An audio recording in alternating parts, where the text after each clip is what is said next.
Hi all. ഇന്ന് ഞാൻ രാവിലെ തന്നെ ഗ്രൂപ്പിൽ ഒരു മെസ്സേജ് ഇട്ടിരുന്നു. ഇന്നത്തെ മാർക്കറ്റും ഇന്നലത്തെ പോലെ തന്നെ ആയിരിക്കും, അത്യാവശ്യം ഒരു മൂവ്മെൻറ്റ് ഉണ്ടാവും എന്നുള്ളത് പറഞ്ഞിരുന്നു.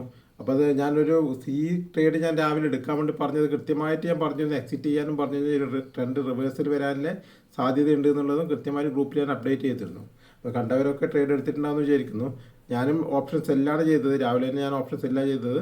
അതുകൊണ്ട് തന്നെ അത്യാവശ്യം ഒരു കുഴപ്പമില്ലാത്ത പ്രോഫിറ്റിൽ ഇറങ്ങിയത് ഇന്നത്തെ ദിവസം.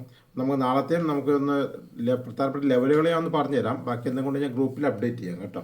നാളെ ഇതുപോലെ തന്നെ 25,720 ഒരു സപ്പോർട്ടായിട്ട് വർക്ക് ചെയ്യും. അത് ഇന്നത്തെ ലോൻ്റെ കുറച്ച് താഴെയായിട്ട് ഒരു സപ്പോർട്ടുണ്ട്. പിന്നെ 25,600 ഒരു സപ്പോർട്ടായിട്ട് വർക്ക് ചെയ്യും. ഈ രണ്ട് സപ്പോർട്ടുകളാണ് മേജറായിട്ട് നോക്കുന്നത്.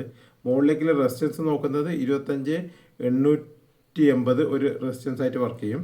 അതിന് മുകളിൽ 26,000 ഒരു റെസിസ്റ്റൻസ് ആയിട്ട് വർക്ക് ചെയ്യും. ഈ 4 സപ്പോർട്ടും റെസിസ്റ്റൻസും ആയിട്ട് 4 പോയിന്റുകളാണ് നമ്മൾ പ്രധാനമായിട്ട് നാളത്തേക്ക് എടുക്കുന്നത്. ഓക്കെ. ബാങ്ക് നിഫ്റ്റിയിലാണെങ്കിൽ പ്രധാനപ്പെട്ട ഒരു സപ്പോർട്ടായിട്ട് എടുക്കുന്ന 58,800 850 58,850 മുതൽ 58,800 വരെ ഒരു ലെവലുണ്ട്. അതാണ് പ്രധാനപ്പെട്ട ഒരു സപ്പോർട്ടായിട്ട് എടുക്കുന്നത്. റെസിസ്റ്റൻസ് ആയിട്ട് എടുക്കുന്നത് 59,000 പ്രധാനപ്പെട്ട റെസിസ്റ്റൻസ് ആയിട്ട് എടുക്കുന്നത്. അതിൻ്റെ മുകളിൽ 59,300 ഇത്രയും ലെവലുകളാണ് ബാങ്ക് നിഫ്റ്റിയിൽ പ്രധാനപ്പെട്ടതായിട്ട് എടുക്കുന്നത്. അതിന് താഴത്തുള്ളത് 58,500 ഒരു സപ്പോർട്ടായിട്ട് എടുക്കാം നമുക്ക്. ഇത്രയും ലെവലുകൾ മാത്രമേ നാളത്തേക്കുള്ളൂ. ബാങ്ക് നിഫ്റ്റിയിലായാൽ 4 ലെവലുകൾ മാത്രമേ ഉള്ളൂ.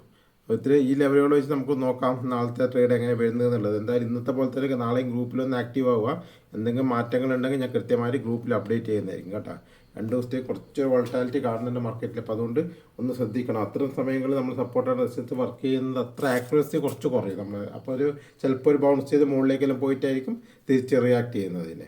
അങ്ങനെ ഒരു സമയം ഉണ്ടാകുമ്പോൾ ഞാൻ കൃത്യമായിട്ട് അപ്ഡേറ്റ് ചെയ്യാം. ഇന്നത്തെ പോലെ തന്നെ ട്രേഡുകൾ അധികം മിക്സ് ആവാതെ തന്നെ അധികം വലിയ സ്റ്റോപ്പ് ലോസിൻ്റെ അളവ് കുറച്ചിട്ട് തന്നെ നമുക്കത് എടുക്കാൻ വേണ്ടി പറ്റും. ഓക്കെ. അപ്പോൾ ഗ്രൂപ്പിൽ നാളെ ഒന്ന് ആക്റ്റീവ് ആവുക കേട്ടോ.